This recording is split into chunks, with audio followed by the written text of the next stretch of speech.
Eu aproveito para inserir aqui uma soft skills que eu acho que é super importante para um QA, para todo profissional, mas o assunto aqui é QA, que é a empatia, sabe? É aquela questão de você, na hora que vai testar, na hora que vai propor alguma coisa, tentar se colocar no lugar do outro e, acima de qualquer coisa, tentar se colocar no lugar do cliente, que é quem vai usar aquele produto lá na ponta, no final do processo. E muitas vezes o QA ele tende a fazer um teste com a visão dele, mas ele tem que entender que aquilo não está sendo feito para ele. Ele tem que pensar como cliente, usar de empatia. E aí, no meio do processo, tentar se colocar no lugar do Pioco. Por que ele fez dessa forma? Se eu tivesse no lugar dele, como é que eu faria? Faria diferente? Nossa. Entendeu? É esse tipo de coisa que a gente precisa ter em mente. Caraca, de verdade.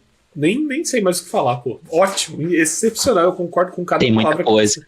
Não, tem coisa pra caramba. E olha como soft skill é importante. E eu vou falar uma coisa. Essas 3 soft skills aqui, com essas 3 soft skills que a gente mencionou, comunicação, empatia, que você acabou de mencionar, e proatividade, me diz aí se você não quer contratar um cara desse. Pensando num cara que entende qualidade. Esse cara pode até não ser tão bom tecnicamente quanto o outro. Um cara que tem esses 3 pontos. Mas é muito provável que as pessoas vão querer trazer ele. A não ser que o cargo dele seja muito técnico, né? O que é improvável. E são coisas que não se ensina ali no dia a dia, não tem um curso para isso. Não tem. É experiência de vida, é vivência. E fazer bosta e aprender.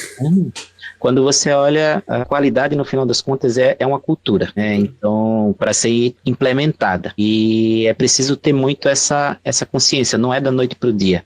E aí você mencionou as 3, a questão da comunicação, da proatividade, qual que foi a outra? Me ajuda agora. Proatividade e empatia. Empatia, se você adicionar essas 3, adaptabilidade, eu acho que a gente tem um cinturão ali do Batman, que é o cinturão do que vamos dizer assim, bem completinho, porque tem demandas que vão surgir ali e você não pode se apegar a ela, não existe sentimento, porque aquilo da noite para o dia muda e você precisa se adaptar, né? O backlog do projeto, se a gente for colocar um sinônimo para backlog, são hipóteses, podem ou não dar certo. E muitas vezes o que acontece é que você, puxa, mas eu já criei meus scripts, já testei, já entendi. Cara, esquece, simplesmente mudou. O mercado muda, o produto muda, ele se adequa de acordo com a necessidade, o tempo passa e aquilo que você muitas vezes fez e já está ali tão bem feito, simplesmente não faz mais sentido. E você vai ter que recomeçar. E não pode levar isso pro coração. Não. É deixar ruim. Não, inclusive é muito comum, por exemplo, eu dentro dos projetos que eu trabalho, trabalhar com... Cara, eu nunca trago pro time e eu falo assim, vamos fazer esse ponto.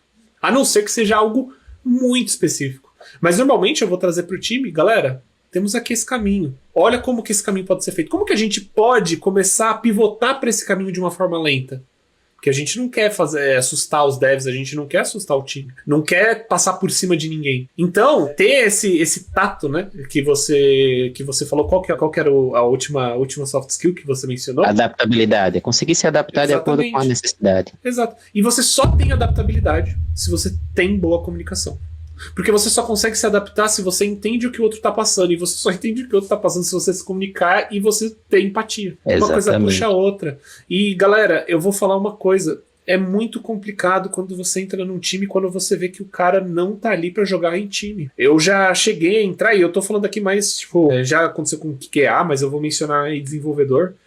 Cara, o desenvolvedor, ele ia achar que ele conseguia entregar tudo, que ele era o deus do código, que ele ia entregar tudo sem bug, né? Ele achava isso.